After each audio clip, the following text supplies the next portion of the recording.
Hello everyone and welcome to my demo video. We are going to be making masks today. It's my first time making one of these, so please bear with me.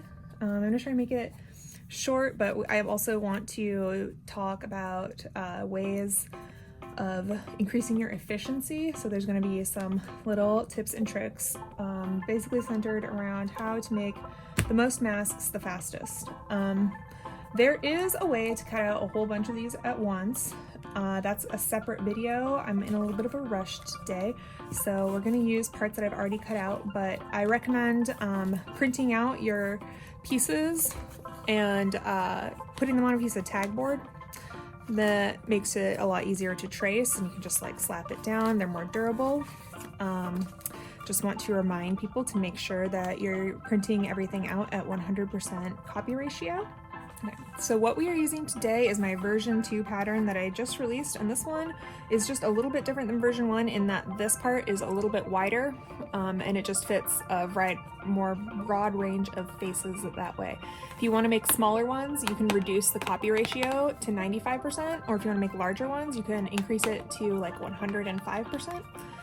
But this one seems to fit most faces, so print at 100%. So first thing we're gonna do is put aside our filter, put these over here, and we're gonna take our inner and outer, and we're gonna identify the right side versus the wrong side, and we're gonna put the right sides together. And usually when I'm doing this, I will just do a whole pile of them at once. I'll just sandwich them up, and basically the most important lines are the outer lines. So as long as these line up and this lines up, these lining up doesn't matter as much. So we got that one ready.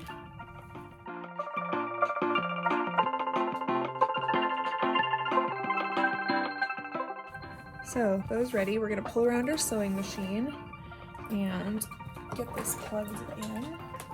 Okay, so my first tip for increasing efficiency on these is you're gonna want to start and stop in the same spot. So we're gonna put our machine on zigzag stitch, and I like to use a nice wide one, but not too wide, you know. Put the distance pretty short, close together, and starting from the top and lining up with my guide here for 3/8 seam allowance, you're just gonna go forward with it. Ready? Oops, there we are. Okay, so for beginner sewers, I'm just gonna tell you all my little secrets. Like older sewers, you'll probably know all this shit. So when you're starting sewing, you're always gonna wanna grab the threads from the back. The bobbin is not as important. The top thread is, but you know, having the bobbin in your hand means it's not getting tangled up underneath the feet.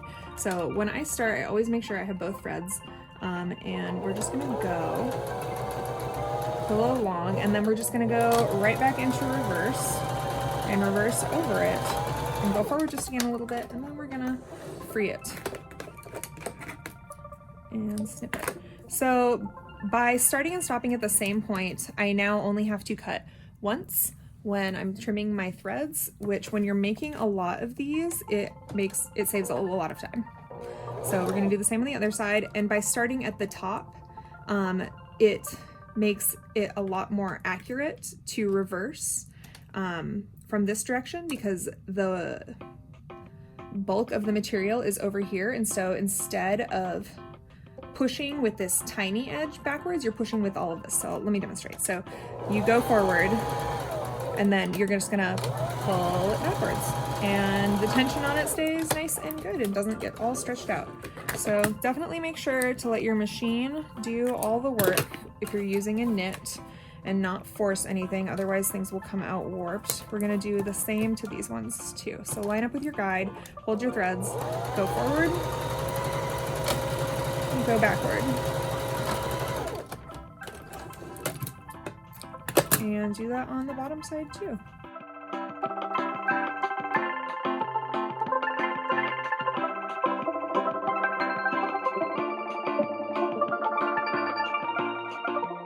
All right, the next thing you're gonna do is figure out which direction is the top on both of them, and you're gonna, I line them up.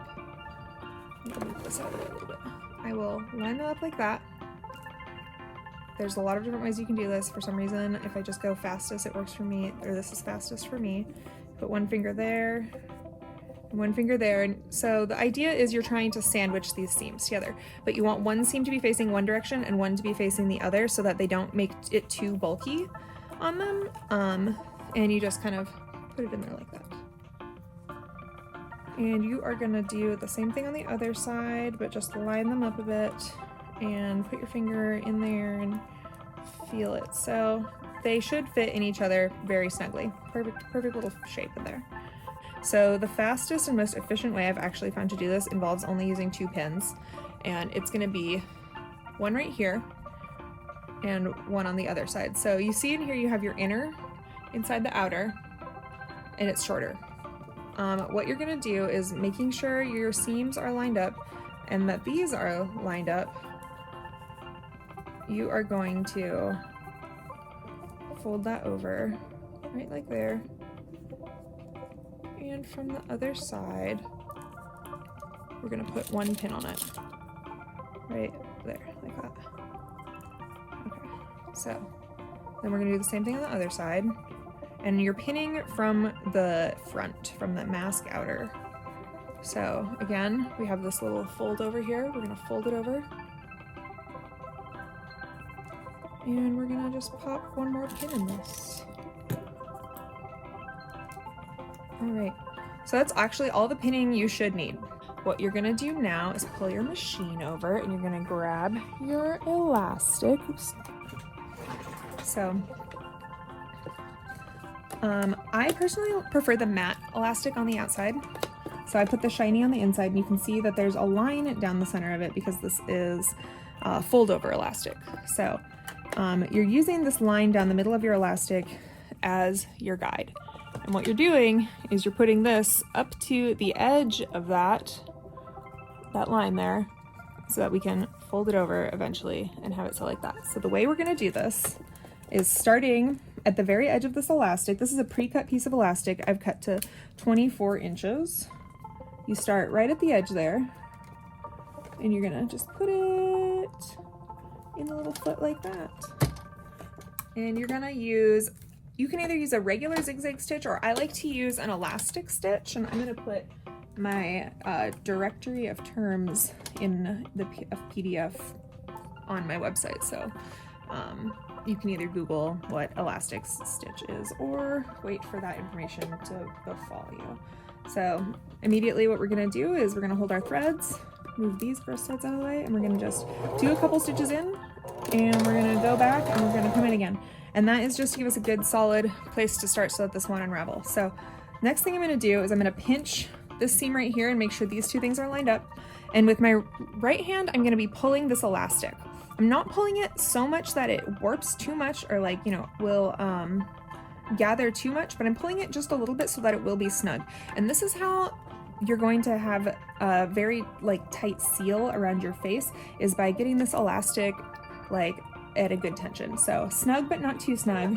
And then this hand, I'm just pushing this through at the place, or at, you know, the tension that it is. I'm trying to keep it as flat as possible, both of them at the same time. So we're just gonna go forward a little bit, and you can see I'm pulling with my right hand a little bit, and it's stretching it a little bit.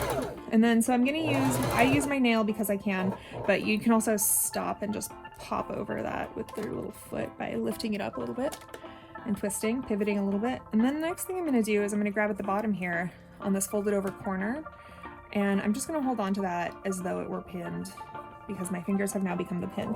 We're gonna go. So I'm holding this one tight again, it's a little bit snug. So that's how this is going to work. Okay. And I have back stitched it. All right, so trim these threads. I like to trim my threads as I go. It just goes faster in the long run. So the next thing you do, because we're making so many of these, I've put a little ruler here on my sewing machine so that I can just line this up like this and go 5 1/4 right there. So these ear loops on these ones are 5 1/4, and I just made the faintest little line there because now I'm just going to line this up with it and put it under this foot and grab my threads. Make sure it's lined up again before we slap this foot back down. All right. Remove that pin. So again, we are pinching these 2 seams where they are lined up with our hand, and we're going to take this hand and we're going to pull this elastic a little bit snug. And first we're going to go forward, go backward, back stitch a little bit, and then we are going to go.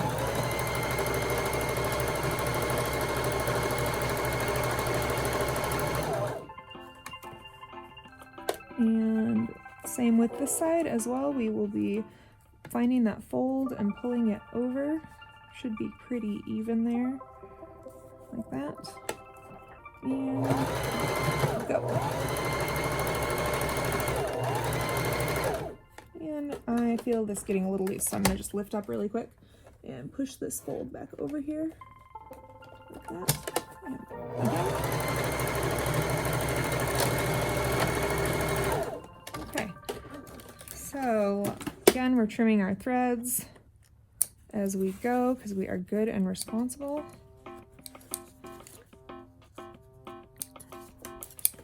And then we're gonna again line it up with this little thing right here, and we have right about there, 5 1/4. So and then that we will just line it up right with the edge of that. Put these back there. Okay, so line up your edge with the edge of your, or with your line, the edge of your fabric, and try and line up the center lines between the elastic. You'll see what I mean. And then just, whoops, let it go. And go forward, do about 1 inch. I do a little bit less than 1 inch. And remember to start and stop at the same spot so that you can just snip your threads in one go. All right, so you're gonna trim off this last little corner of elastic here. And we're gonna take a little lighter and we're gonna melt that just slightly, just enough so that it won't fray. And all right, so you so far have almost a mask. On my masks, I'm trying to put all of these little edge things on the bottom left corner of them so that I don't know, just for uniformity, it's easy, it just goes fast. So do what you feels best for you though, you know, if you wanna, just as long as they're not getting in anyone's way. Next thing we're gonna do is we're gonna use a triple straight stitch, which is a very stable straight stitch, and it will make this look nice and profesh and also be extremely sturdy. So what I've done right now is I've taken this and I folded it over into a little corner triangle and just tucked it in with this. And so I'm gonna just bring this whole little area under here and line it up how I want it to be. I have my needle position is almost all the way over to the right, but not quite. And my stitch width is as wide as possible because the triple straight stitch is always gonna be like a compact stitch that uses a lot of thread. So as like wide as you can get it tends to be best. So I've got my threads that I'm holding in the back and we're gonna go. And on this one, you're just kind of following the elastic. You're not pulling it like too tight, you're just pulling it as tight as the elastic is. And you just go. Fold it over. The next thing we're gonna do, all right, the next thing we're gonna do is the tricky part. And you can do this after the fact, but I've found it most efficient to do it as it's happening. So on the ear parts, you're just gonna keep this folded and sew them together. But to make the ear parts fit extra good, what I do is I will fold my elastic and then I find the center of it and I fold it again around that and fold it with my other finger, and then I just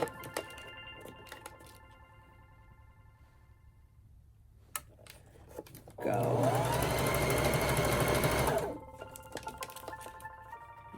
keep pushing these two together. And this is just gonna make it fit behind your ears really nicely. The wide elastic is good for the seal, but it can be a little clunky behind the ears. So this just like helps it fit a bit better. And again, you can sew it, go just around it regularly and then come back around and fold it and sew it. Some people will probably be more accurate that way, but if you can, anything you can do to cut time on making these is in your favor. So we're just gonna keep going.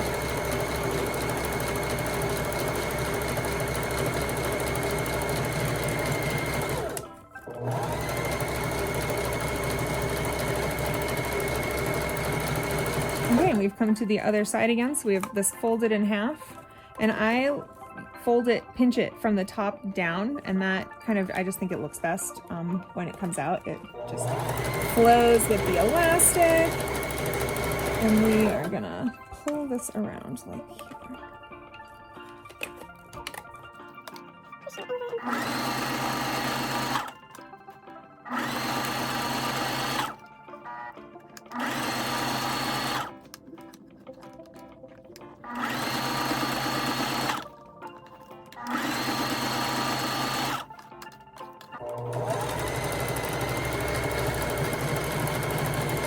All right, so that is it. You just trim your threads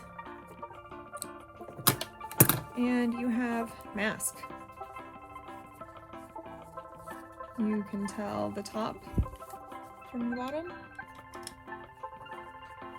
So once you have your mask body, you got these little ears for it, we're gonna shove this out of the way, and you're gonna take your filter and some double stick tape. This is 1/4 inch double stick tape, and it works well. I'm pretty sure you could use any tape. I like double stick tape because I'm probably going to make a lot of these, and I want it to be as easy as possible for myself. So that's all you're going to do. Just tape there and there, and then make sure it's all smashed on there. And next you're going to fold this over. And since it's paper, these right now are made out of these industrial paper towels. I have some melt blown plastic coming in the mail, which is what we're gonna switch to using.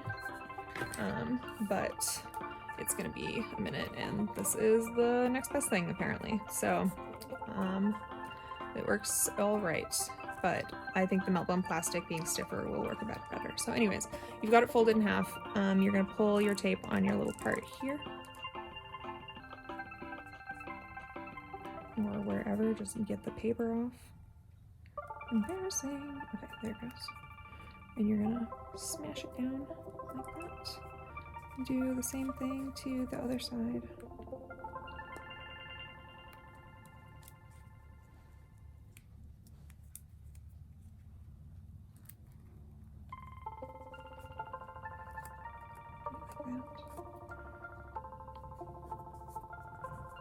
Okay, so that's it. That's all you do to the filters. Once those are smashed down, you can just turn that inside out, and then you can tell that this is the top of the mask and this is the bottom. So you're gonna find that on your mask too, which is the top and which is the bottom. The eternal question. Oof. Okay, and then you're gonna just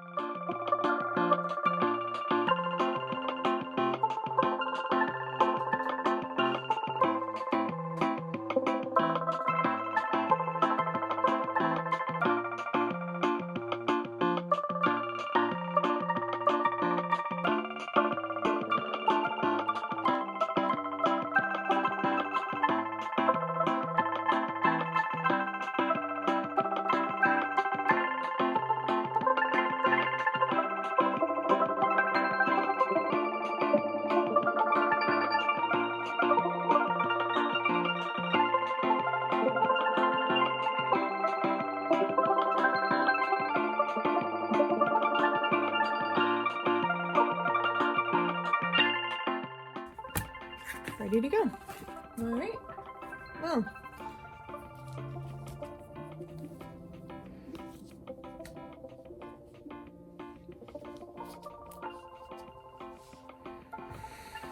thank you so much for bearing with me through this entire process. I hope that this is helpful to some folks. Let me know how it goes. Good luck, everyone. Happy mask making.